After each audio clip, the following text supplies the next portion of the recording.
Your voice, your opinion, your community. Fact TV, free speech, protected. I'm probably good at going out because our first speaker tonight, I mean, I'm sure we've all heard talk a lot, and it's okay. I love listening to him talk every day. We have come here tonight to celebrate a very special inductee, and I'm not going to say much because I'm sure our presenter has plenty to say. So I'm going to ask Mr. John Broadley to come on up and talk about our first inductee.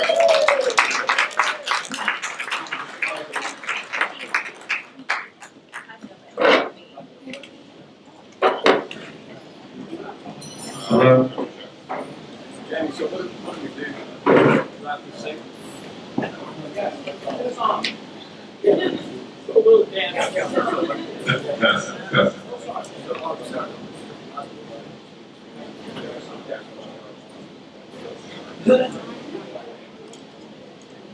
Okay, just some final information. Those that know me know that I hate public speaking. I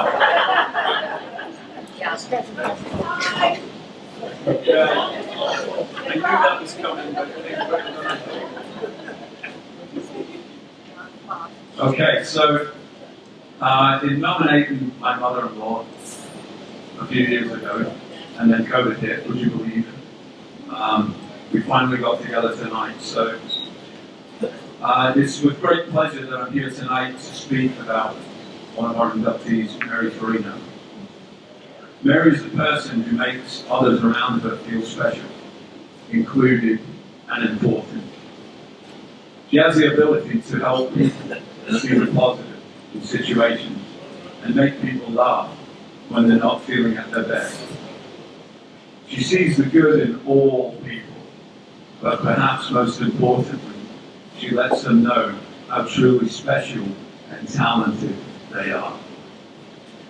Whether she is high-fiving students, asking for fashion advice, recognizing accomplishments, or seeking the latest scores, Mary is truly an individual who finds out what is important to each person and makes connections that let them know they are cared for and that they matter. This type of kindness and true compassion for others has impacted the BFUHS community greatly. As an assistant principal and now principal, I've witnessed firsthand how Mary's optimism and acceptance of all students has de-escalated many situations and turned the negative into a positive. I would provide you explicit examples of these occurrences, but due to further, my lips are sealed. When Mary first moved to Dallas Falls, she was the manager of a town pool and taught youth swimming lessons. This progressed into Mary creating and directing many youth synchronized swimming shows, which became the highlight of many families' summers. Not only did Mary volunteer to teach our youth, she also volunteered her time at the Dallas Falls Little League baseball games, working in the concession stands on many hot summer nights. In addition to this, Mary became part of the Dallas Falls Emblem Club and was elected the president. Mary began a professional career at the Rockingham Memorial Hospital before moving to the administrative assistant position at Dallas Falls in 1986. In her time at the high school, Mary had many roles, supporting students, teachers, and administration. As I alluded to earlier, she helped the students out tremendously during their high school years by attending their events, lending a listening ear, and a genuine smile. Mary was and continues to be respected by students at the Dallas Falls Union High School. She is still stopped on the streets and acknowledged by so many former students. Some of them are in the middle of a heated discussion, but take the time to say, "Hey, Mrs. Farina, good to see you." And then they stop using the cuss words until they think she's out of earshot. Little do they know that she is forgetful of their name, but not hard of hearing. A former student who was here tonight stated that every day he walked into the front office, Mrs. Farina greeted him with a cheery welcome and checked that everything was okay. That made his start on each day grade.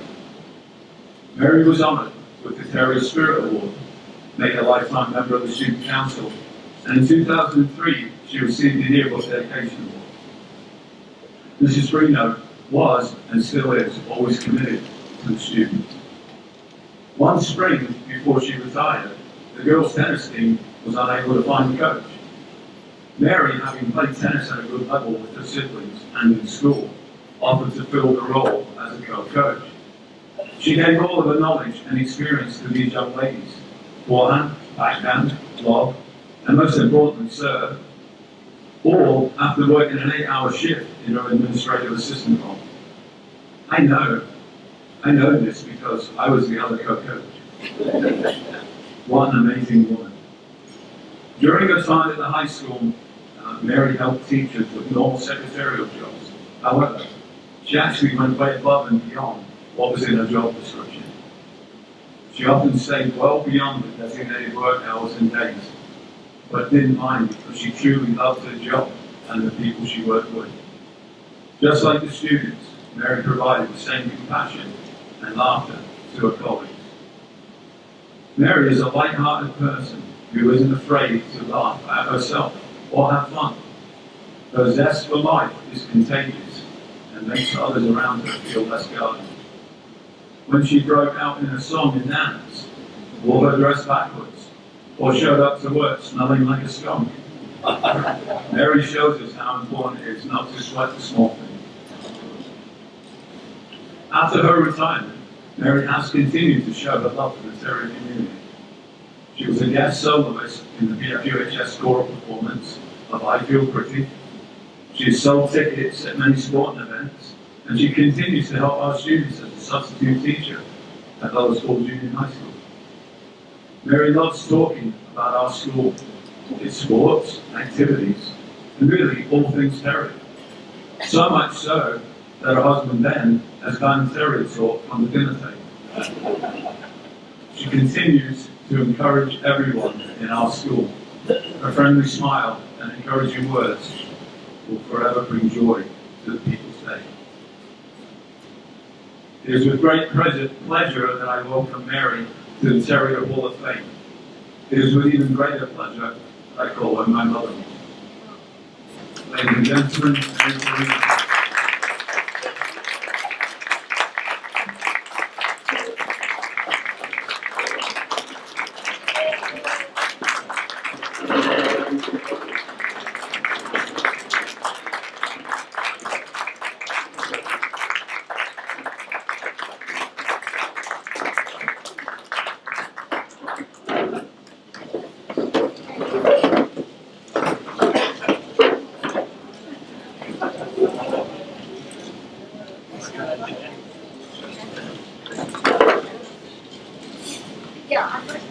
I know.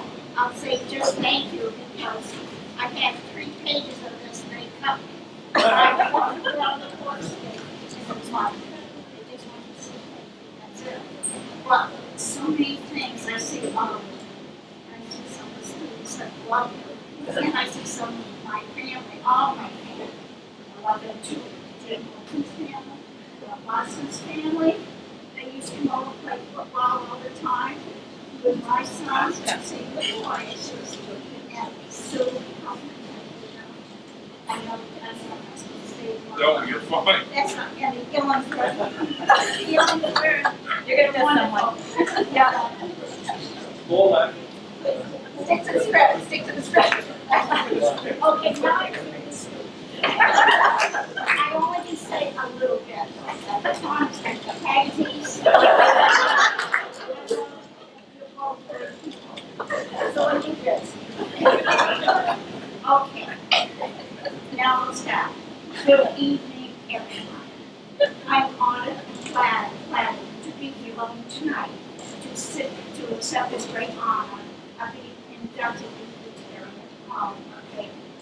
I don't think I have done anything extraordinary to receive this award, as I have only followed the tradition of the many other Terrier boosters who have come before me in support of the students of Akron, Bells Falls High School. cannot put into words my gratitude to the selection committee and all of my family who are here tonight. I'm very lucky. So I will follow the advice of FBI. Now, does everybody know who FBI is? I said to my son, I said, your daughter-in-law, are you sure they know? But I'll follow the advice of FBI and be brief, be sincere, and be secret. So, my husband gave me that rule. But before I sit down, I'd like to sincerely congratulate all the other inductees tonight. Thanks for the memories.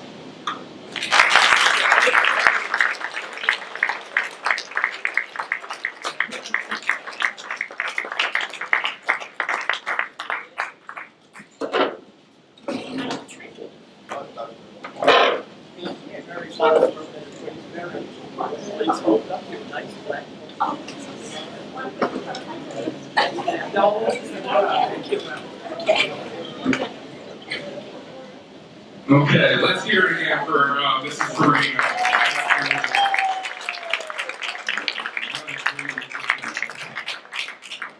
Next up, man, I can't even do this honor to bring up our next speaker. One of my football coaches back in the day, certainly a great individual who's already been inducted into the Hall of Fame himself. No words can describe what he's given to our community and also about the person he's about to talk about. So without further ado, Coach Bisbee, you can come up.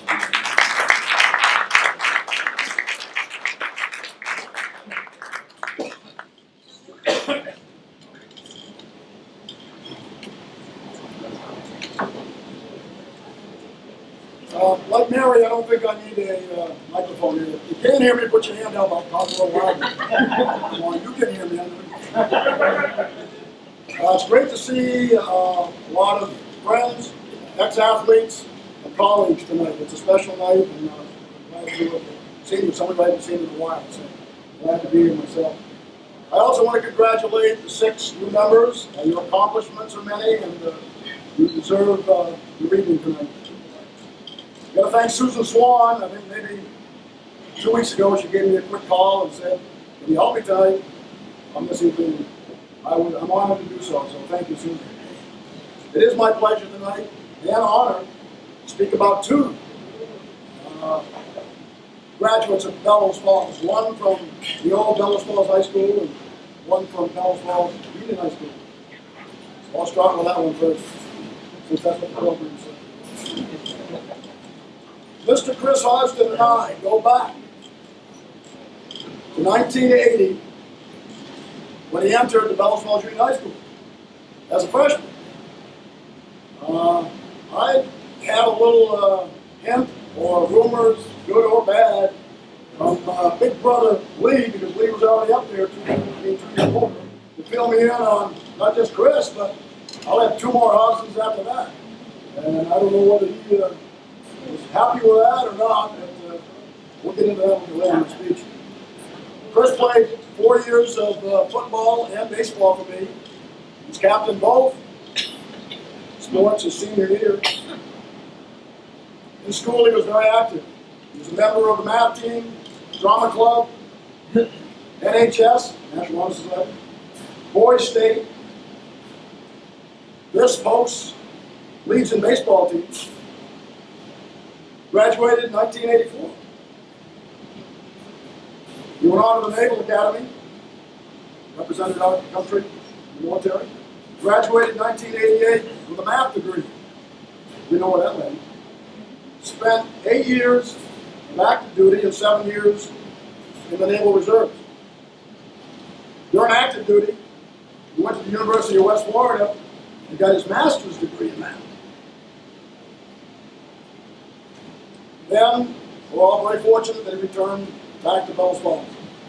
In 1996, he became a math teacher. In 1999, he became assistant principal of high school. In 2005, in until 2005, the last school year. From 2005 until the last school year, he served as principal as well. As a teacher, he earned a runner-up for Vermont Teacher of the Year. And last year as principal of Junior High School, he was awarded the Principal of the Year. Talk about accomplishments.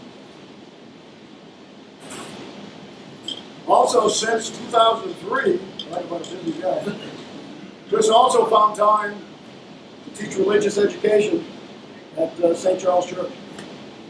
And presently, he's back in the old classroom teaching math at the Brattleboro Career Center, which most of you know. Chris served with me, or for me, as my freshman football coach and JV baseball coach. And I'm grateful because my son, Paulie Falzo, played for Chris, both at the football level and at the baseball level. I'm so grateful Chris had a chance to coach my son. Then in 1999, we had a special year of baseball.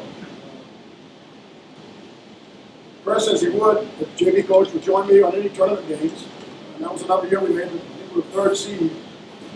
And we had 2 home games, and we had a semifinal up in Montpelier, which we had to go to twice because we had to rain out, had to back up the next day to finish that game. And then, of course, the state championship game, of which Chris was my third base coach. And that was quite a season. That wasn't all for him. During his years at Bells Falls Junior High School, you talk about a guy who was in with the kids and represented the school, not just sitting in his office being the principal and doing all the principal stuff. He was in with the kids and for the kids as well. Drama club, he played many roles. You know that already. Pep rallies and Winter Carnival, he was actually the MC. He would not go to a pep rally or a Winter Carnival ceremony without being the MC after the ceremony. He didn't have to ask him twice. He loved it. One of his Winter Carnival was a challenge. He certainly challenged the student body because one of his favorite activities was Simon Says. I don't know if too many people beat you, Chris, but Lee may say his class did, but I don't remember. And then there were talent shows. It was the freshmen against the sophomores and all you ex-PFUHS people. What a carnival was all about. I know some of you had spring carnival instead of winter. You'd have competition. The last one every year was always a talent show. Seniors against the juniors, against the sophomores, against the freshmen. And the poor committee that had to be the judges, that was always a challenge at the end of the one. Once in a while, the faculty got a talent group got together. One year, I'm missing one, I know, maybe Chris can help me.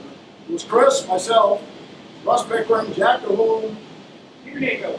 Okay, Mr. Nato. 5 of us. We were going to perform, pretend that we were the village people, all dressed up the way they are, performing Why? Him? Oh, yes. Which way? See?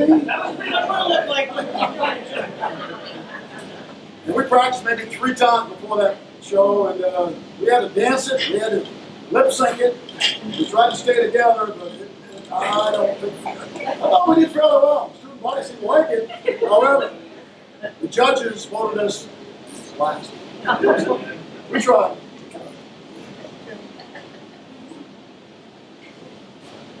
Chris comes from a family of 4 brothers and a sister. To say that the brothers were competitive is an understatement.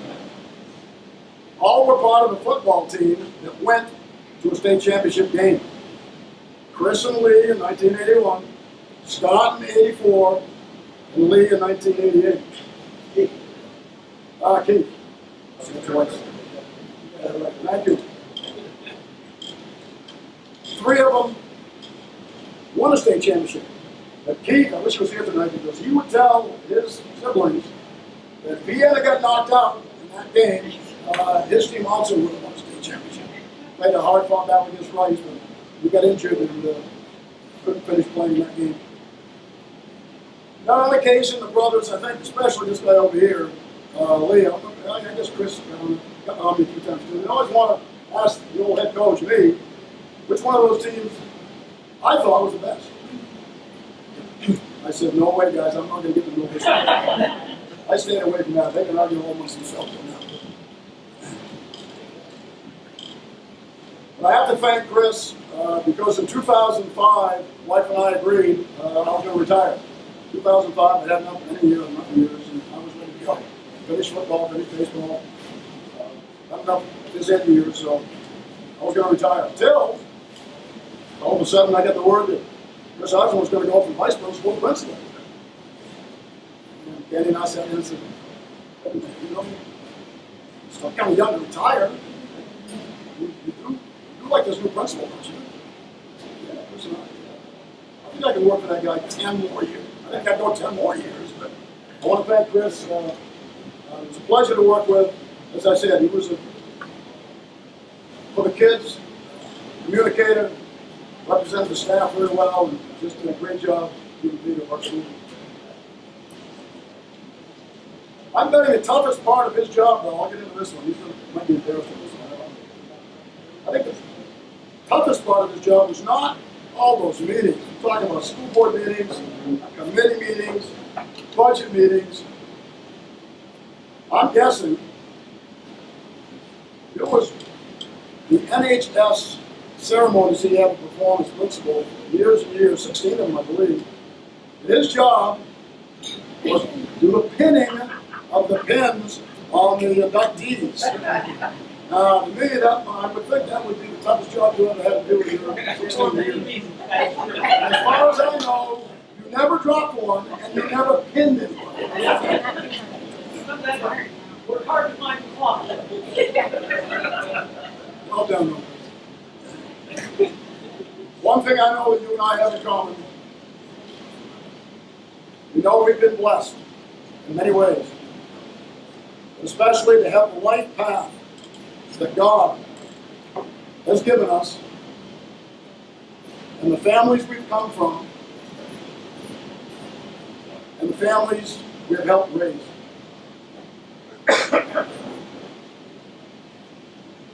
Congratulations, Chris, on being a member. You are a true Terrier. You always will be. But he can't get up yet. Don't clap yet. Because older brother Lee has something to say. I don't think he needs the mic either, but maybe he has.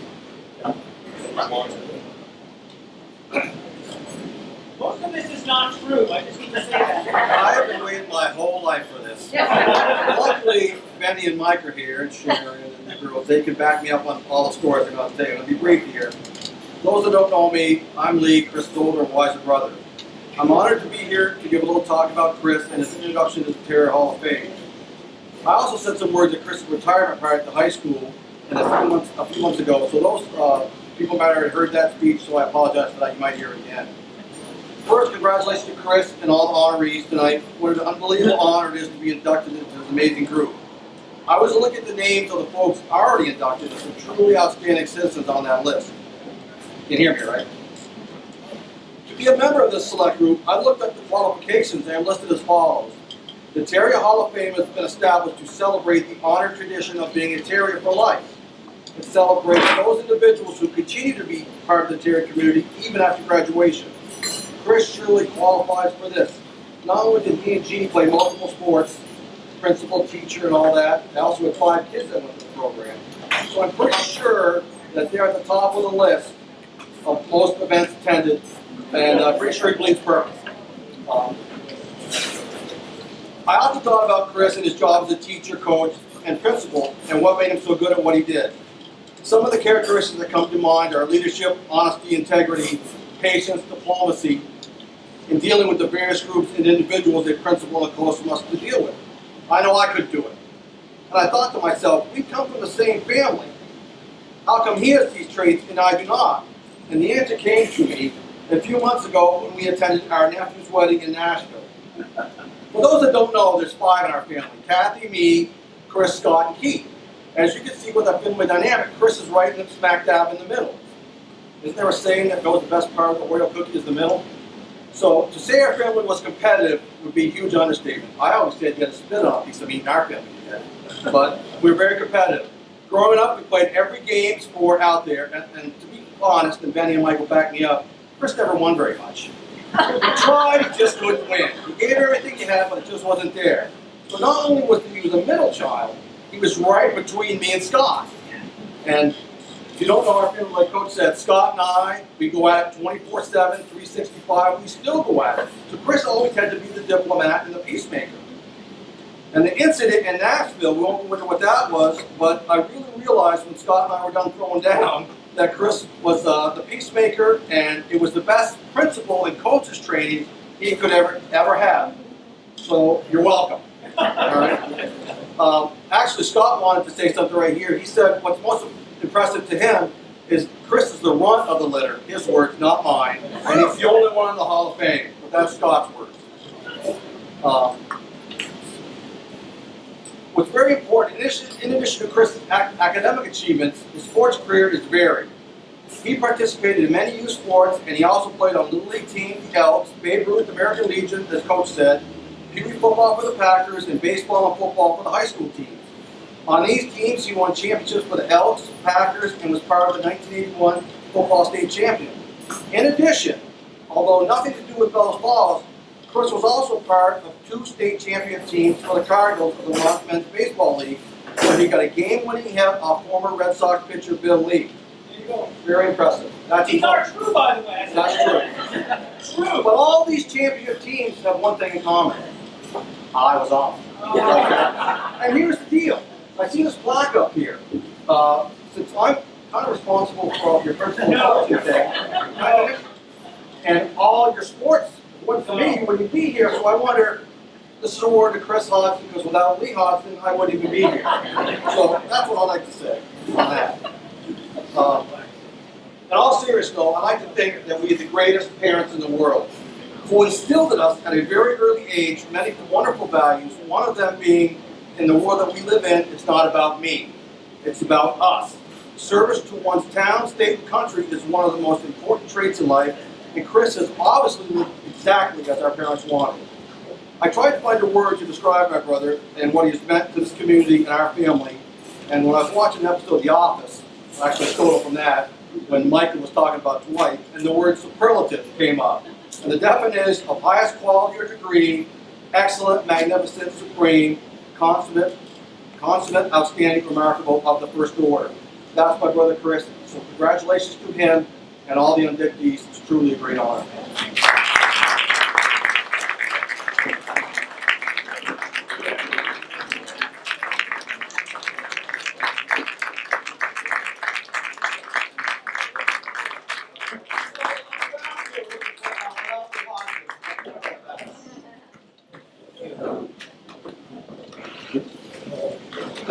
What you saw right there was the closest thing to a hug he's able to pull off, so I feel honored. I was a little bit taken aback when Mrs. Frito came up here and pulled out the paper. I didn't know what my role was going to be in this, except to be appreciative and thankful. So let me start there. First of all, I would like to thank Paulie Falzo, who is not here this evening, but I believe she's the one that started the nominating process. And so I do know, having worked with Holly for many years, and I grew up with Holly. She was a senior when I was a freshman. She was a senior with my sister and Sharon, and with a bunch of young ladies. Tracy, Kathy. Yes, liked to be the big sisters for us along the way. Let's just put it that way. And Holly's been looking out for me ever since, and I appreciate that. Holly, if you see this, thank you very much. I'd like to thank the selection committee for taking that nomination and seeing something worthwhile in there. And I know that this community is full of individuals who have devoted as much time or more than I have, and I appreciate being recognized. I'd like to thank my family, but especially my dad, who's here this evening. As he said, my parents are the ones who made us what we have become, good or bad. So, and I would like to thank the community for putting up with me for 25 years at the high school, including including 16 years as the principal, and helping me feel good about what we were doing, even though what we were doing might not have been the best. I feel like we've done great things there, and I'm happy to have handed it off to John Broadley because he's continuing to do great things there. And before I wrap it up, I just want to reflect on a couple of individuals here as I return to the Bellows Falls Union High School. I don't think I would have 25 years at that high school, or any years at the high school, if it wasn't for Mrs. Farina, who, when I was getting out of the Navy and applied for the teaching position, reached out to Mr. Haggerty. Where are you, Mr. Haggerty? And from what I understand, made a strong advocacy for my candidacy for the math position. In other words, said, you have to hire this guy. And this was Mayor Farina. So if Mary says something, then you have to do it. But I would also reflect on the fact that while I was still in the Navy down in Pensacola, Florida, I got a phone call out of the blue from Coach Bisbee, who I guess became aware that I would be coming back and was looking for a freshman football coach. And I appreciate the opportunity that presented to come back and help students out. So, again, I guess once again I would say thank you to everyone, both for coming out for tonight and for supporting me in all that, all the years that I worked with. Thanks.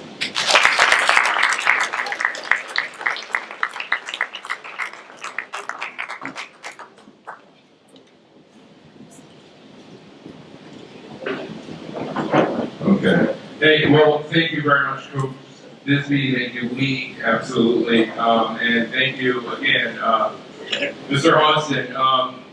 You know, I really appreciate the fact that we were able to celebrate Mr. Hodgson as well, being a student of his, an athlete for him for freshman football, and then making that transition to adulthood and working for Mr. Hodgson. You know, I appreciate all the lessons that he taught me, and I try to carry those forward with the students I work with today. So let's hear it again for Mr. Hodgson. Our next speakers are some of our youngest ones, and I've been told we're in for a special treat tonight with their speech. So I hope they deliver. So let's, no, you're not going to deliver. Don't do that to me now. All right. So without more talking for me, let's have Kaylee and Miley Illingworth join us.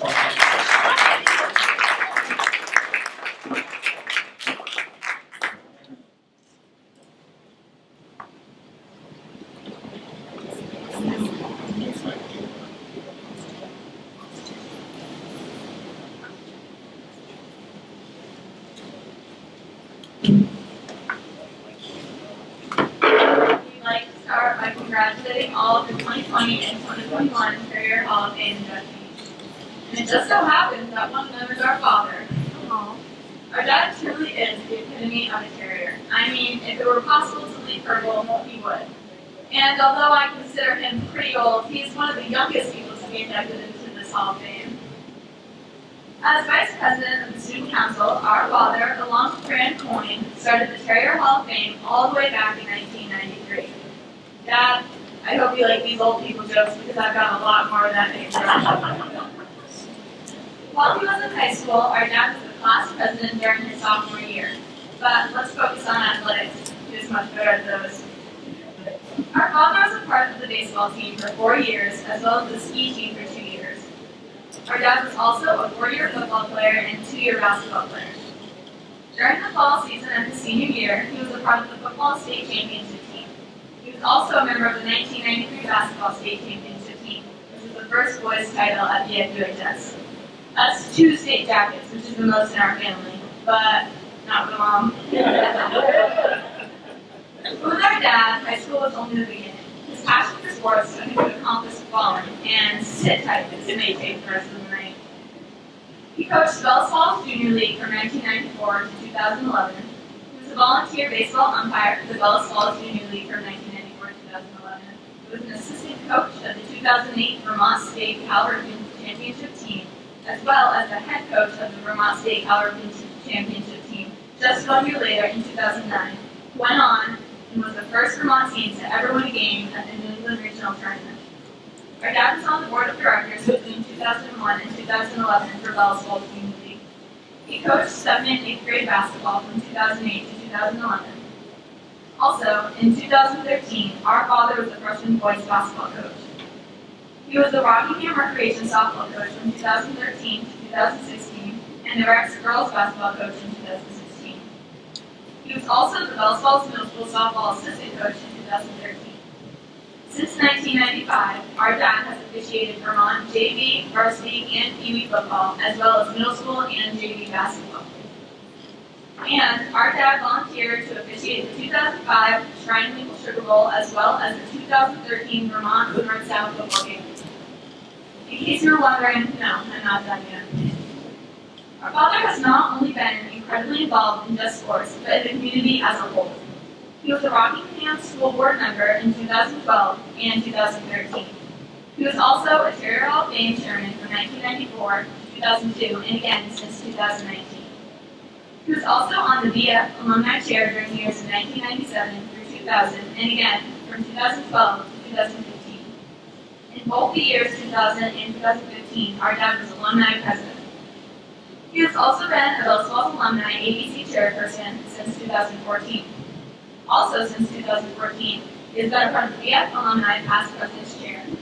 He is also an active member of the 1994 class for helping build alumni floats. And finally, he has been the director of the Alumni Golf Tournament since 2016. Funny how none of these accomplishments were associated with his golf skills.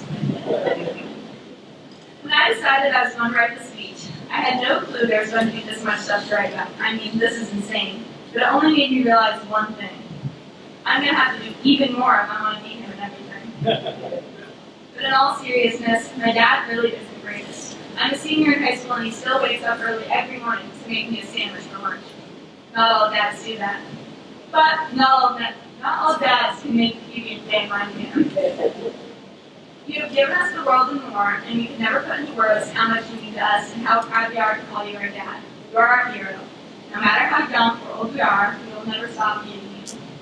So, even when we aren't around, do what Phil Dunphy would do and leave the porch light on. We'll always come back. We love you.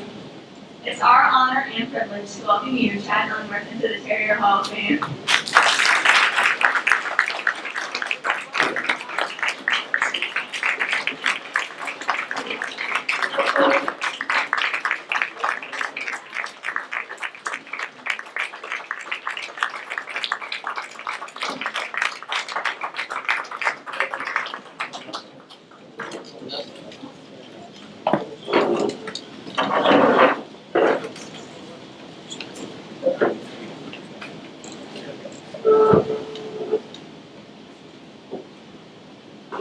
Kaylee said her goal was to make her father cry. And then she said she didn't think she could do it.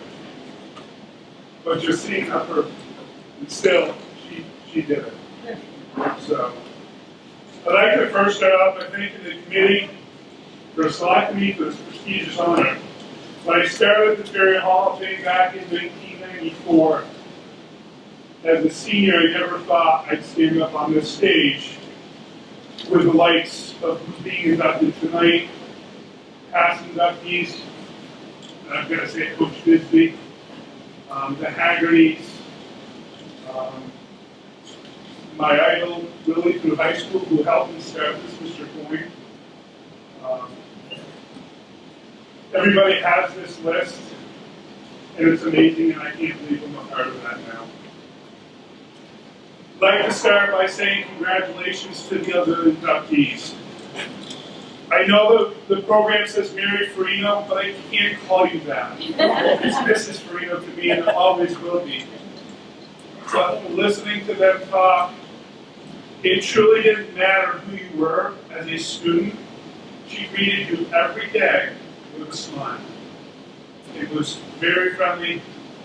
You could have been the troublemaker of the school, or the, whatever it was. Mrs. Farina always made you feel welcome. And then you hear the other stuff, it's amazing. Chris Hodgson,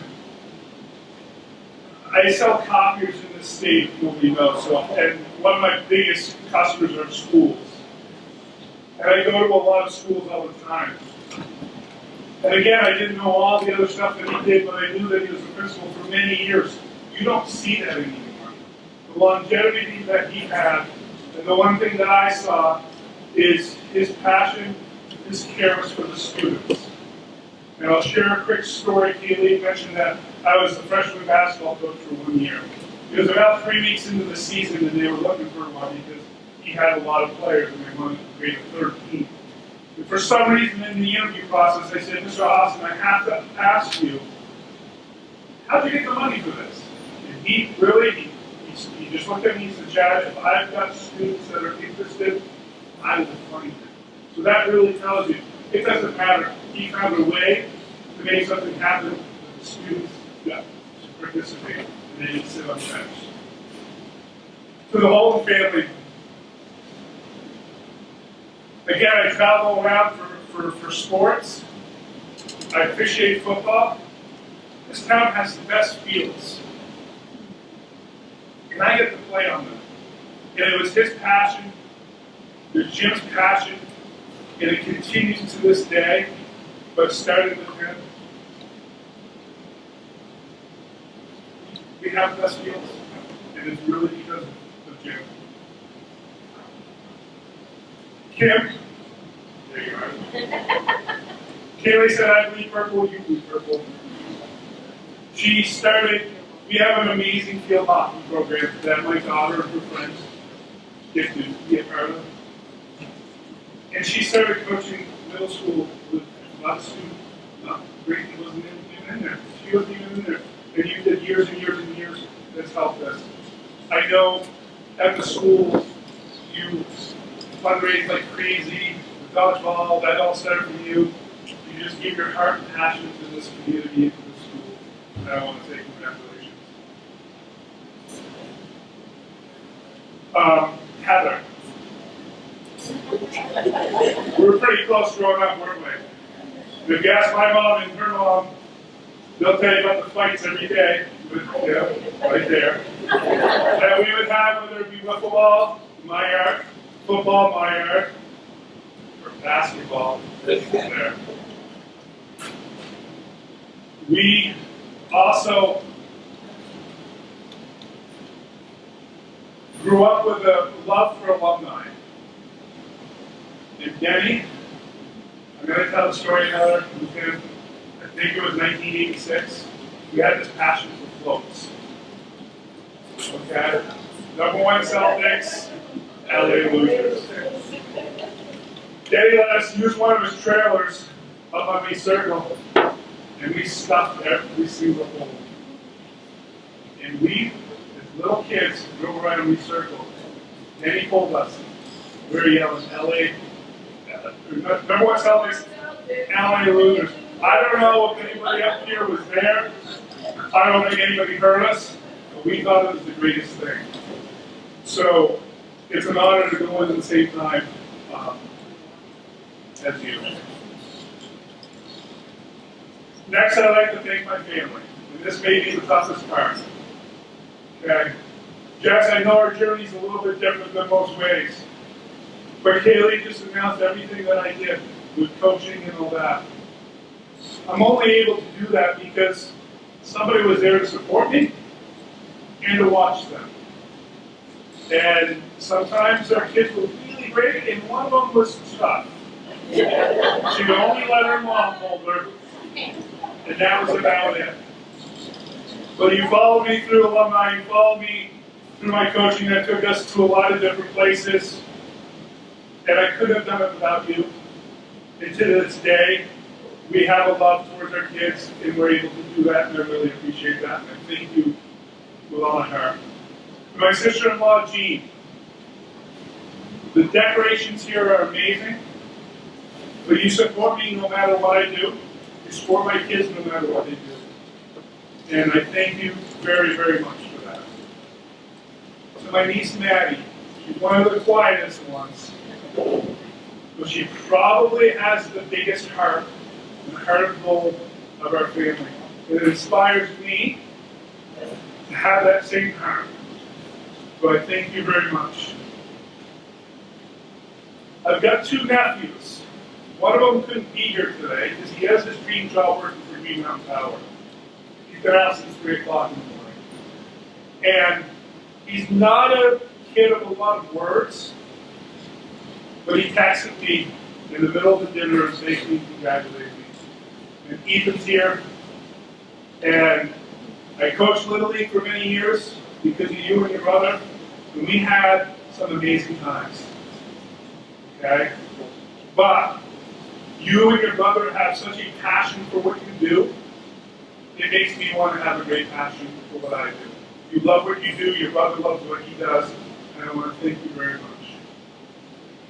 Jeff, I know growing up, I wasn't the funnest brother to have. I know you'd throw me off the walls, and I'd call mom and dad, and you'd get in trouble. But then I went back, and I didn't learn, and throw me off the walls playing football in the hallway. But we've grown closer and closer. We play golf on a weekly basis. We officiate all the time. I love our trips to BJ's because you become my best friend, and I thank you very much. My fiance Tina and our 2 kids, Kira and Molly, thank you for taking me in. And when you do a lot of things, schedules change all the time. Dinner could be planned for one thing, and then it changes to another thing, and then it goes to another thing, and another thing. So I thank you guys, and I love you very much for that. Mom, you're my biggest supporter. I know you have my back on everything, and I know if I need to call you and say, hey, can you pick up the girls in 10 minutes? You'll be there. And you've been there for me my whole life, and I know you continue to be there for me, and I thank you. And I know I don't tell you this enough, but I love you very much. All right, so this is where I'm going to just say, I'm sorry, but I will get emotional. Most of you may have known my dad. You may have gone to the pharmacy to get your pills, your prescriptions, and whatever. He wasn't, again, a man of many words. Some people would say he was a little grumpy. But when you work 90 hours a week for your family, I get to know him as a different person. And that's where I will say that's where my really emotional side comes from. Family meant the most to him. I miss our days when I was 12 years old bussing tables at the Elks till, down where the compass school is. And I'd be 12 years old, and I thought it was the coolest thing to use the soda machine. Right? But I got my learn of hard work from my dad. Not only did he work 90 hours at Brooks Pharmacy, but he also would work parties until 1 o'clock in the morning. And the best time was, we get to go in the bar at 1 o'clock, and I get that soda. But we just sat there and watched TV. I know he'd be right next to my mom, and he'd be in tears right now. He wouldn't say much, but he'd be in tears, and very proud. And he went to so many wrestling meets, and Ethan knows, like, you sit there you wrestle for about 30 seconds, and you're done.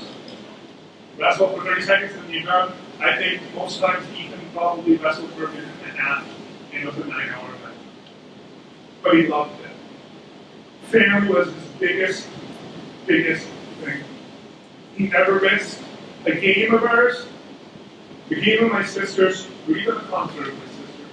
He may work 90 hours, but he was always there. And I miss him to this day, but I know in spirit, he's up there, and he's fine.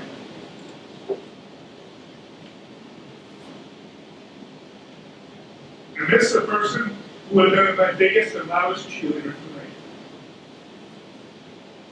Who would have been my sister.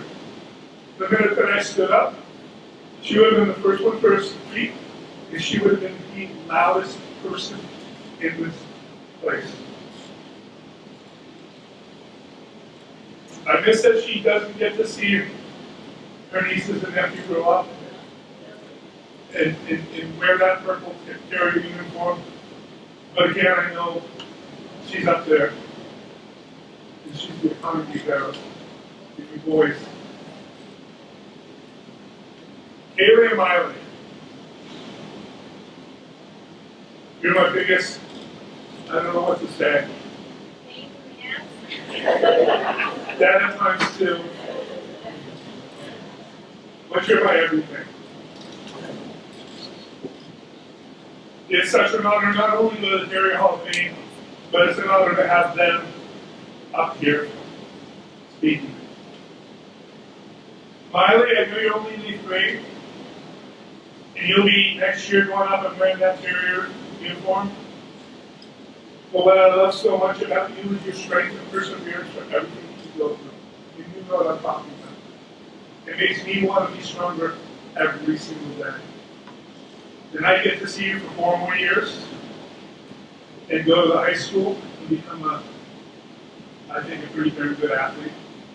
And I will instill into you the love of being a Terrier. Kaylee, I know you only have a few more months left to go. And I like to joke that you want to go 8 hours away, but you're not. But I know you love being a Terrier, and I love that about you. And looking for schools, it's hard for her right now to go to college because she loves being in high school. And I think it's just, again, it's that Terrier community that we're talking about. So I love you both with all my heart and soul. And so I'm going to move on. My biggest thank you is to a person, as far as my gift to community, he's not here, but Mr. Francis Coyne. And everybody in this place knows him. I can remember Heather and family lived, 2 houses down from them. I can remember when he still could walk and he was involved with team football. He'd bring those helmets and pads. We needed to go ahead and hit each other out in this way. You know, and then when I got to be a high school student and have him, and when I had this idea of starting the Hall of Fame, I went to Mr. Coyne and said, what do you think? Absolutely. So we had some obstacles to come over, and as a high school senior, it's kind of big in your mind. You had to go to the principal, the superintendent, and then go to the school board. And I had to present in front of him, and he was at every single meeting. And it got passed like that. And so, I know community and giving back to the community for Mr. Coyne was such a big thing. And I think that's really what has inspired me to do what I've been doing. So in closing, I remember somebody saying, just try one thing. Try to find one thing in your community. Everybody has busy schedules today. You know, we have work, we have games, we have all that. But find one cause, one thing that you can push yourself to do in your community, especially you younger kids that are here today. Somebody says we have a tradition like no other. And that's true. My job again has brought me to many high schools. Rutland High School, Bradford High School, bigger schools. And especially at Rutland, I met with the superintendent once and she said, you guys do what? You get how much? The community gets how much for scholarship? And I think last year was over $100,000 that our community gives to our seniors. You know, I remember last year's state championship game for field hockey. The CBU girls go. Did you see that bus? And how they decorated for Dallas Falls? They were jealous of the girls. Okay? So we have a community like no other. And I want to thank everybody who's been a part of helping me become what I've been able to do. And I'm going to give it back to Mr. Kendrick. Thank you very much.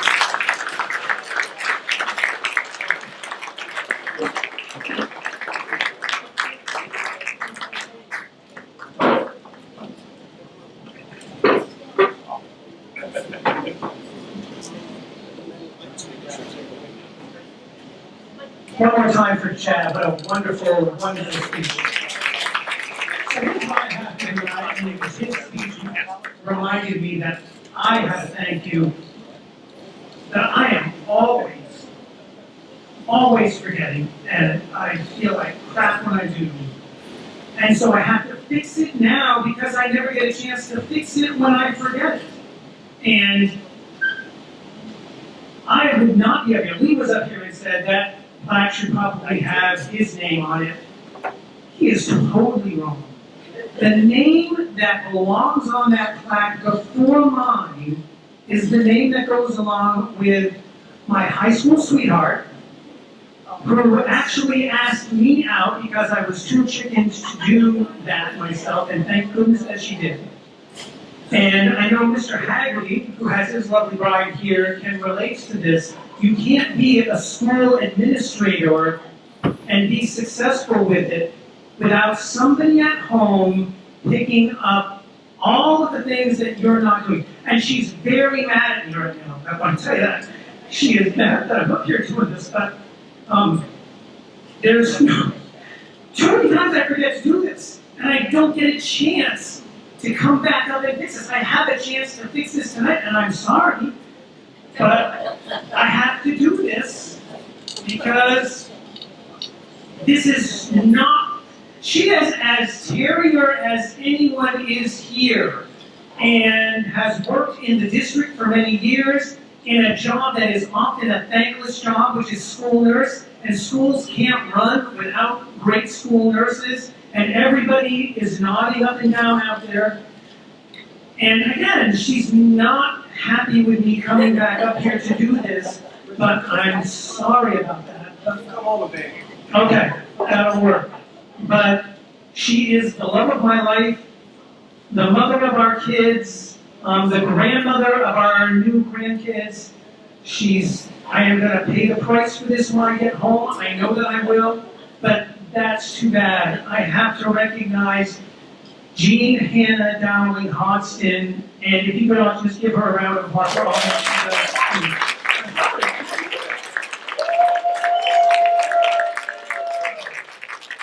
This doesn't happen without her. So I hope you can forgive me. Will you forgive me?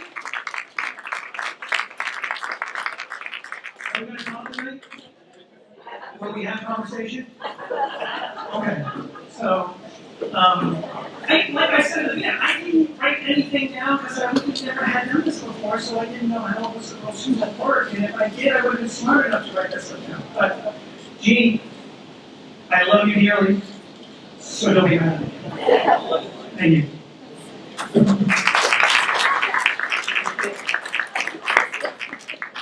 Tiki, we all know with you anyway.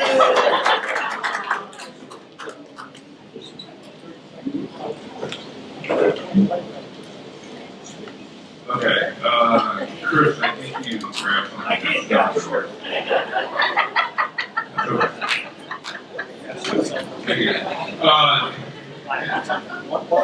I just love our community in that where it just speaks to why our community is so great because even the ones we're inducting recognize that they couldn't have done this by themselves.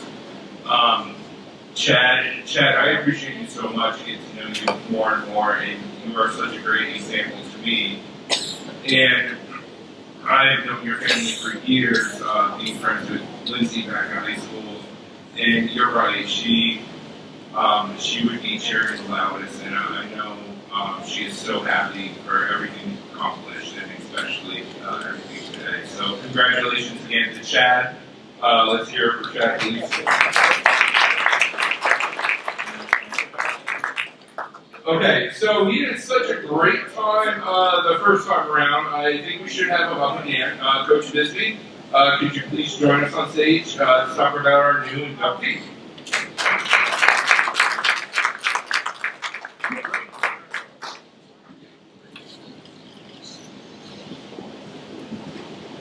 Well, it's honored to be up here after Chad and Mr. Hodgson. It's very emotional, and it should be that kind of night anyway. So, Chad, you also took some of my thunder away from this family here. So, plus at Jim's life ceremony of life, they've heard some of this as well. It needs to be repeated because it was an important part of my career here as well. I'll cover Jim's bio first, and then I'll get into what he meant to me and our relationship. Jim was born in 1925. Like I said earlier, graduated the old high school in 1943. He served in the Marine Corps during World War II from 1943 to 46. Went on to Arnold College at the University of Massachusetts, graduated with a phys ed degree. I met Jim on my arrival in this town in 1970. Last year, middle school was high school. Jim served many years as head groundskeeper, bus driver, and a member of the Vermont Football Association officials. As a football official. The class of 1984 presented Jim in their yearbook with a praise for his dedication and his effort given to the grounds, which I had mentioned, up at Bellswell Junior High School. And he even worked on Sundays as well, after spending 5 work days at the high school. He'd come back on Sundays and he'd be involved in the Pee Wee program, setting up before, officiating many times, really did, and cleaning up afterwards. Busy fellow, to say the least. Jim and Barb were one of 3 families, my first 3 years here, 1970 to 73, that befriended me and took me in.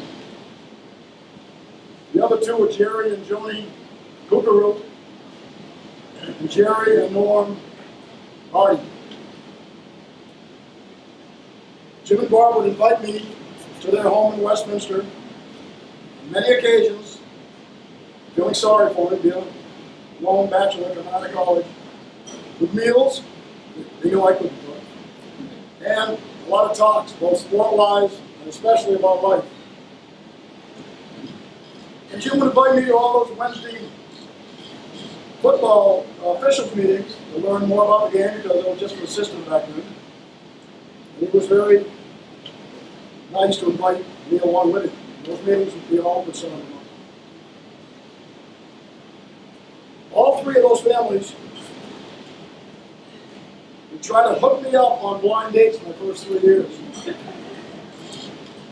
Luckily, none lasted, because in October of 1973, is Chris still here?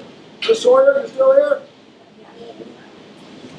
Chris Sawyer's dad, Darrell Squirrel Sawyer, introduced me to my wife, Candy, at the Putney Inn on one Saturday night. Darrell was the Brattleboro head coach, and I was the Bells Falls head coach. He beat me that day.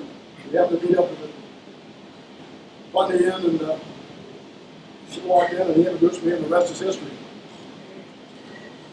Back to Jim, he was one tough customer who took groundskeeping job very seriously. Being a football and baseball coach, I had to answer not to administration, not to my wife, but I had to answer the groundskeeper, Jim, and what I did to those fields. Football season, Jim didn't understand why I needed to use that field for practices. You know, I had another place down below. But we'd always want to go up there the day before games, and back in those days we didn't have lights, so games were on Saturday. So Friday practice, we were going to have a field. Jim, we didn't like those agility drills. Shoot up the turf, and he said, boy, you're making a mess of my field. Get your butt and your team over to that soccer field beside it. I said, Jim, I'm not going to have you over there, okay. That was getting to towards 3:30 or so, and I'd always have the freight boys, the managers, say, Bob, make sure I went over here. I wanted to see Jim's vehicle go by. We were going home. As soon as Jim left the premises, guess where we went? Back on the field. I think he caught up with me on that after a while. And then, baseball field, we had some conversations as well. Jim took pride in that field just as well as that football field. And biggest items there were the boards and the backstop.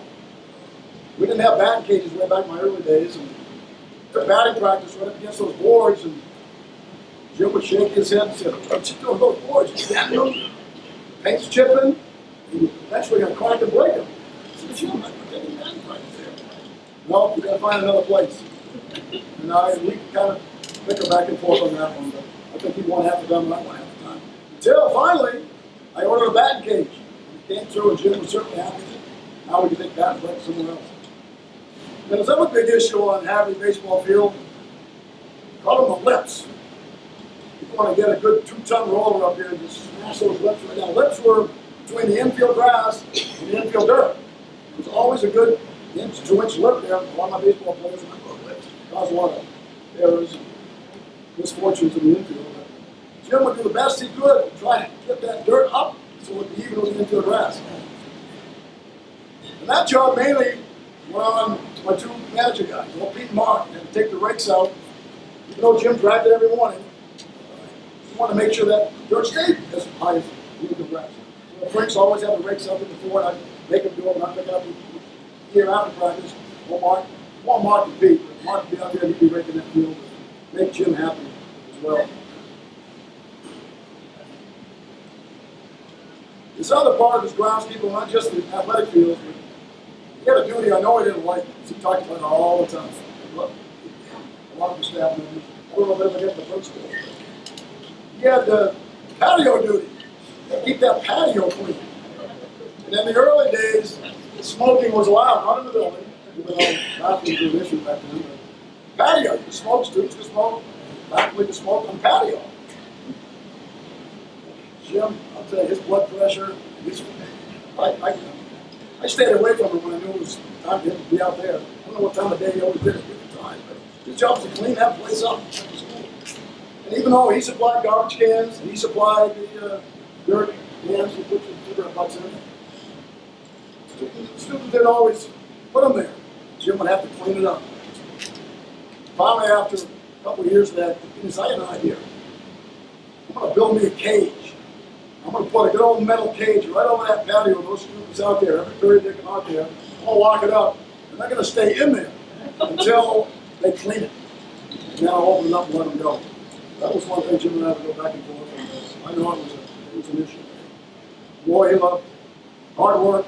He learned after the military. And he represented the school, as Chad said. So a great example for the future groundskeepers as well. Chris, I gave your dad, and your family will tell you when I talked about your dad. You know how your dad introduced Candy to me, so Chris knows the story. I thank your dad for that. Jim, after retirement, would come down to school. He'd come down and see the maintenance group, and he'd also stop in and make an effort to see me and ask how I was doing with my family. I always appreciated Jim coming down and checking in and seeing how I was doing. Jim set a tremendous example, a great example, to his children, his grandchildren, and his great-grandchildren. Congratulations, Jim. I know you're looking down from heaven and being inducted into the Bellows Falls Union High School Terrier Hall of Fame. Barb and family, I know are very proud. Congratulations.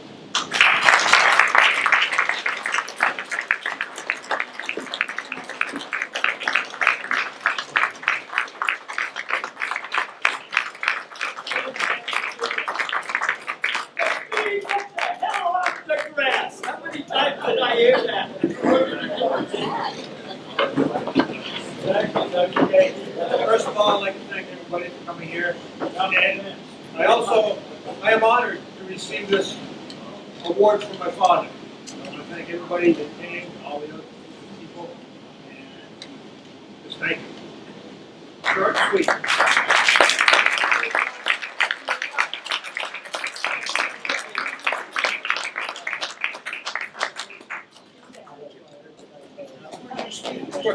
We want that. It was quick.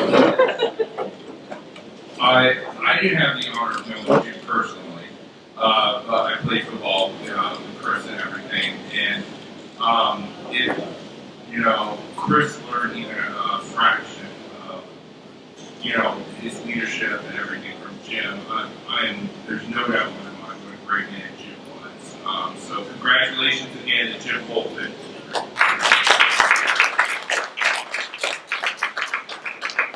Our next inductee tonight is a very, very special one. Just doing your speech tonight. Oh, this is even better. Okay, I like this. Let me tell you. So, unfortunately, the original person, Freddie Warriors, who was going to do the speech for Heather, let me tell you right off, because I get to read all the applications. Freddie wrote an amazing application for Heather. You could tell just from that the type of love that he has for her and everything, and it was wonderful. So you're definitely a very lucky family. And now that it's unfortunate Freddie couldn't be here tonight, but to have Donna to be able to come up and give the speech, I'm sure it's going to be amazing. So let's have Donna come up and join us.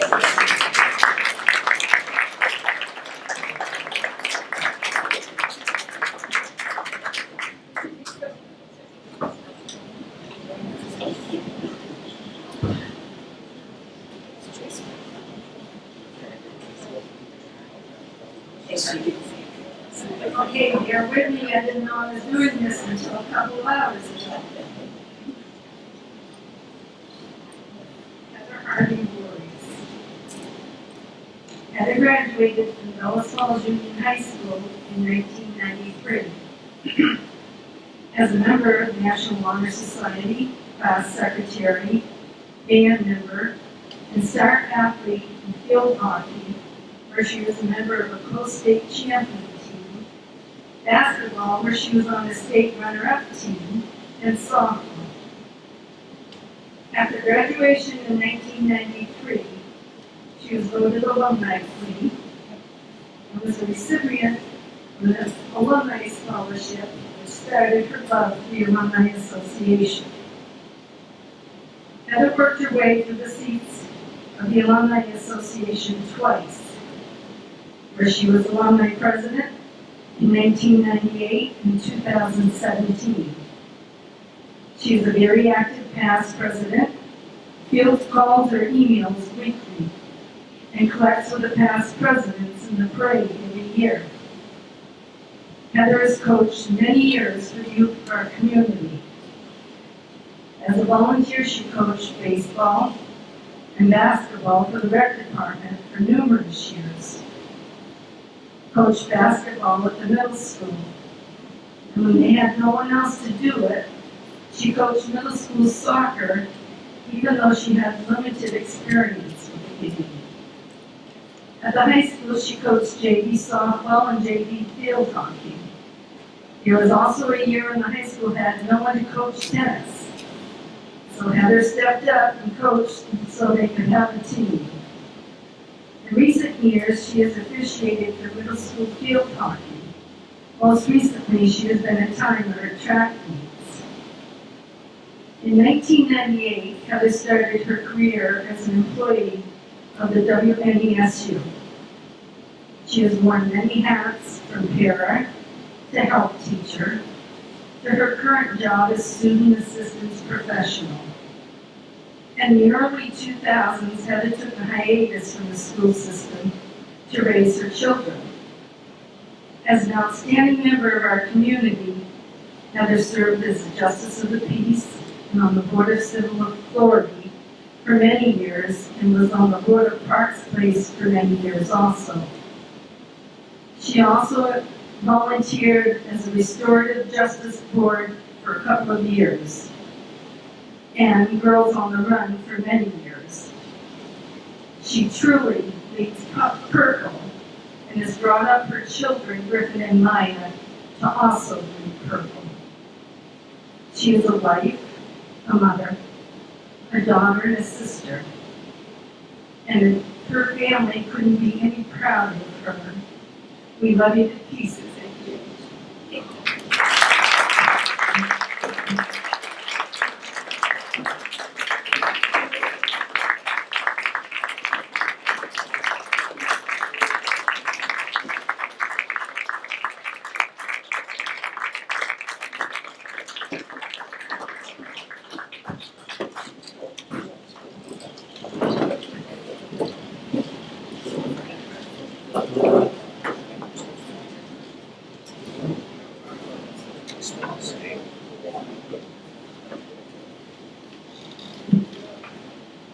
Well, thank you. My family is really great at lots of things, but planning ahead is not one of them. So I also, like Kristen, did not realize I would be giving a speech tonight. I grew up in a town where, when you graduated high school, the Forrest Gump was like the coolest movie ever. You built a float, and you asked the superintendent, Mr. Haggerty, to sit on a bench with a tree and be Mr. Forrest to be Forrest Gump. I grew up in a town where your husband and his buddies are all sitting around. And one of them was a current groundskeeper, and the comment is, Mr. Bolton would be proud of the work we did this week, Sean. I grew up in a family where I thought it was normal that you showed up to a game and you brought 25 people with you, and everyone wore purple. And they yelled things like, "Get ready for the nails, blow away the hurricanes, kill the cosmos," you know, like all of this stuff. I thought that was all just normal, how everyone else was raised. When I went away to college, I didn't really have any, I didn't know if I would come back here or if I would not come back here. You know, the world was wide open to me. I was 17. And one of my first classes was a psychology class, and the professor asked, how many of you would go back to your middle school years? It's a child psychology class. And I was like the only one with my hand up. And then she asked again about high school, and again, I was the only one, and I thought, this is crazy. How could this be that those weren't the best years? At 17 years old, that no one would want to continue that life at that moment. So I kind of made a promise to myself then that no matter where I lived in the world, that I would strive to do that, to have everything in that class raise their hands. And then I graduated, came back here to save a little money before I started my real adventure. Met my husband, Freddie, also a Terrier. Lots of arguments in our house. We 4-5 football team. Well, lots of arguments over who could take who. He felt the same way about living here and growing up here. When we were growing up, I wore the cap and did the synchronized swimming. Jello on the sideline at the swim meets. No one understands when we're with all of our friends and we just say like, "How we don't really friends in high school? You don't sat in the court, I sat in the carpet." But what that means, well, we all know what that means. And he grew up in the same way. We grew up cheering on all of our siblings, or being cheered on by our siblings and their spouses, and now their children as well as our children. And it's just a special place. And we didn't know each other until after I graduated, and we both decided, chose to come back here and live here and help make this community continue to be what it was, because we didn't know any other way. So to me, I feel like I reaped the benefits of this community by being a Terrier, and I was just continuing to be a Terrier.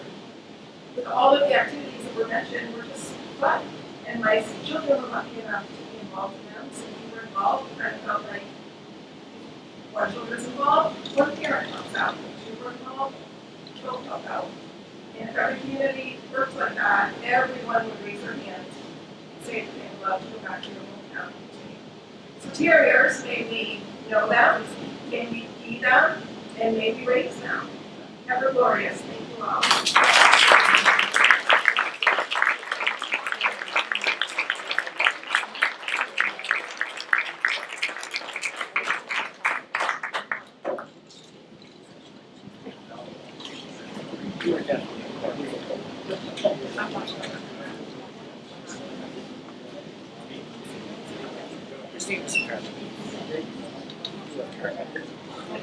I definitely consider myself lucky to be able to work with Heather every day, also to call her a friend.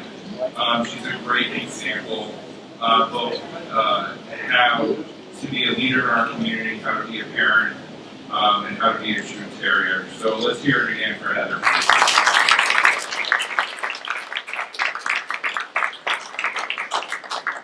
Okay, our last one for this evening, I have a very special speaker for you. I hope you're excited for this one.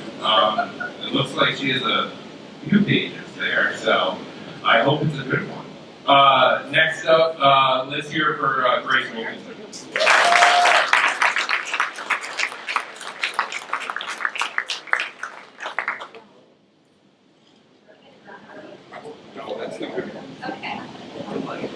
Okay.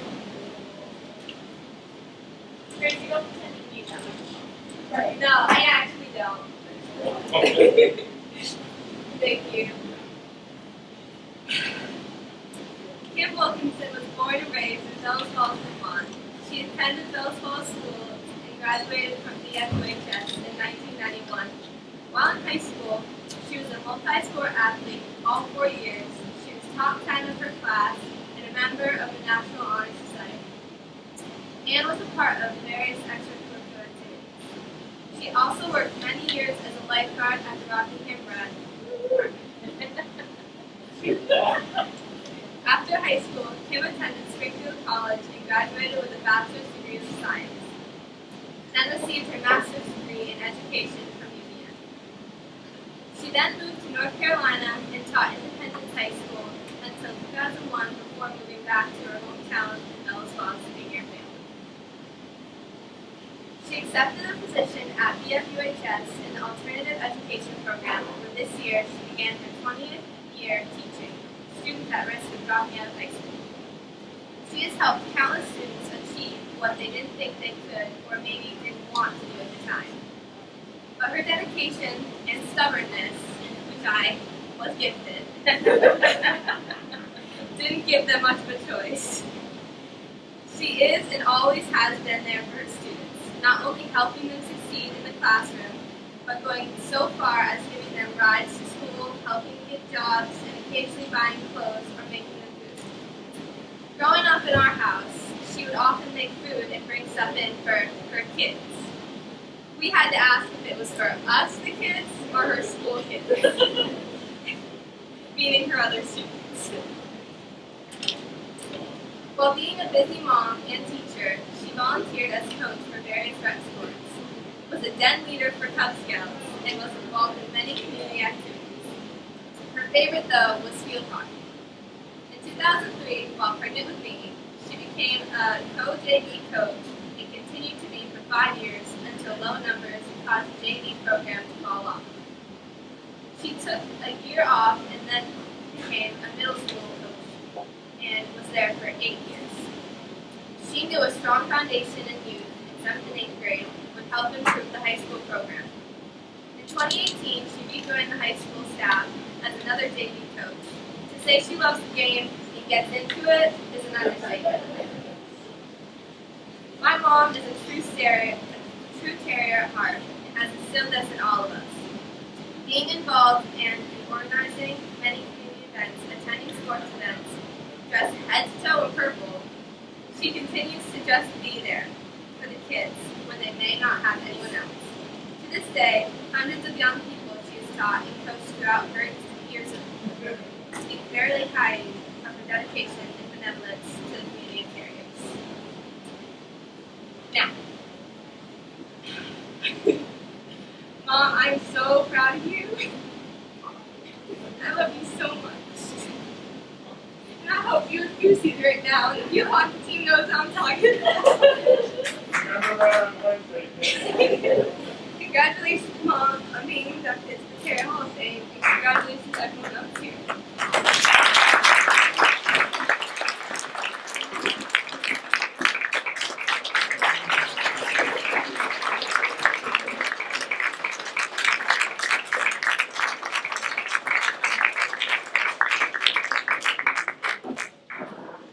I probably don't need this, but I'll use it.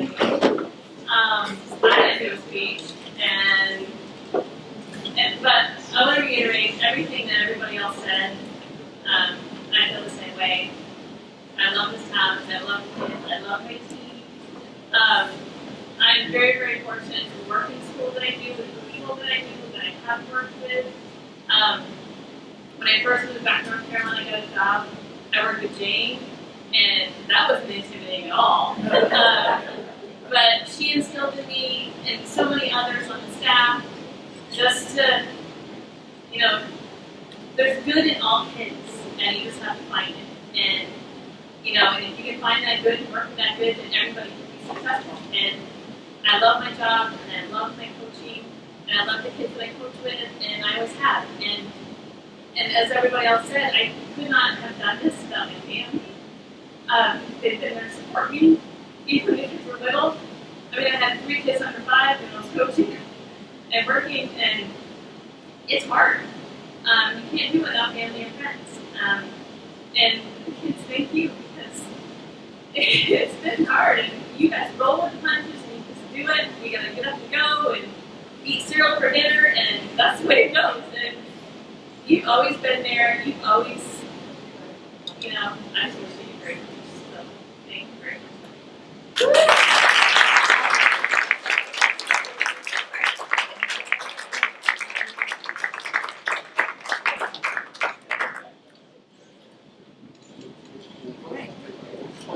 Again, another great inductee to our Hall of Fame, I consider myself lucky to be able to work with Kim every day and call her friend, be able to text her whenever we want to complain about something and just hash something out. Great role model and just a great example of what it means to be a terrier. We are pretty much at the end this evening, so a few thank yous that I have. I just want to thank all of you first for coming out and helping us celebrate this evening. I want to thank all our speakers this evening. All the speeches were amazing, and it really showed us why our inductees are really deserving of this honor. A huge thank you to our new Hall of Fame members for all you do for our community and continue to do.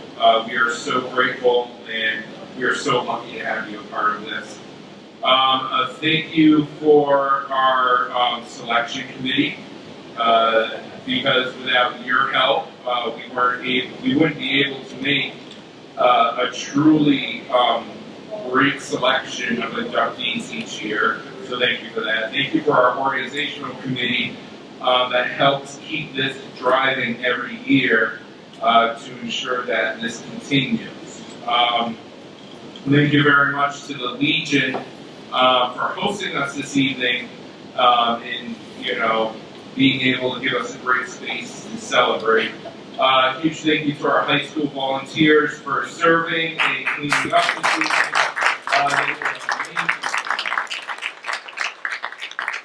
Thank you for Cafe Services, our farm to school services, who provided us with food this evening. This is actually the same group that gives food to our students every single day. So they're eating this great every single day. So a huge thank you to them. I hope I'm not missing anyone yet. I know Chad's coming up too, because Chad loves to chat and has some more to say too. But absolutely. Fact TV. Thank you very much, Fact TV, for being here and helping us record this and having this, record of this memory forever. Also, thank you for Doug McPhee, who's always been around taking great pictures. We always appreciate that. If I missed anyone, feel free to yell at me later. And I apologize, but thank you everyone for joining us this evening. Chad has a couple more special thank yous. I will be much quicker. But as chairperson, when you're nominated, you step back. I don't have anything to say or do until basically now. I want to thank Jamie for stepping in during this process. But I want to bring up Jean, my sister-in-law. These decorations are amazing.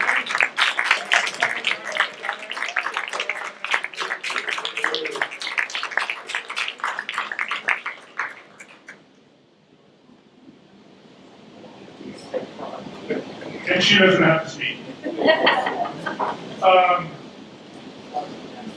Jamie talked about thanking the organizational committee, selection committee. We always look for people to help. Okay? So if you're interested in serving on either one, you can talk to me after what each one of the details. That would be great. We have four kind of chair, committee person. I'm the chairperson. We have the treasurer. We have a vice chair. We also have a secretary. And when we started this Hall of Fame up 2 years or 3 years ago because of COVID, there's one person that kept us in line. And in these meetings, Chad, you didn't talk about this. Chad, we've got to get this. Then, hey, what are we going to do next meeting and stuff like that. Also taking the notes, working with Jamie because We're all online and all that. She informed me she's gonna retire from the Hall of Fame after tonight. So we're looking for a secretary, but I want to thank not only Chris, I never had you as a math teacher, so excuse this. The best math teacher that I know of ever existed. The best secretary we've had. Susan Slot. And here's the other thing. Up until about a month ago, this wasn't going to happen. We didn't think we had time. And Susan stepped up and said, oh, we've got time. And she just went forward, made it happen. Tonight would not have happened if it wasn't for Susan. So Susan, please stop.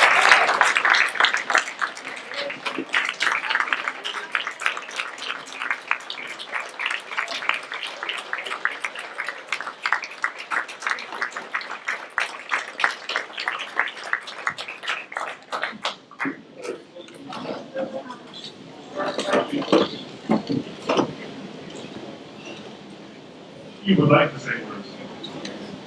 Well, I had no idea that I was going to come up here either, and certainly I won't bring a speech as good as others was, because that was phenomenal. But I grew up in northeastern Ohio, and came here in 1990, was interviewed by Hugh Haggerty, and then Karen, and Nick Zeckert. And when Chris Hodgson applied, Farina said to me, you can interview anyone you want, but you will hire Chris. And I'm glad that we did. And I would like to just, it's been phenomenal being a part of this community and teaching at the high school. This is my 31st year at Bellows Falls, and I'm just so impressed with everybody and everything that Bellows Falls stands for, and being a teacher here, and I thank you all. It's been wonderful.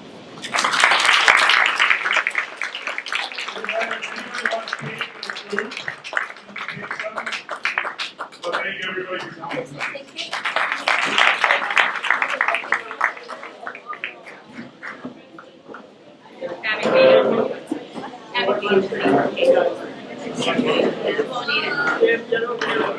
But this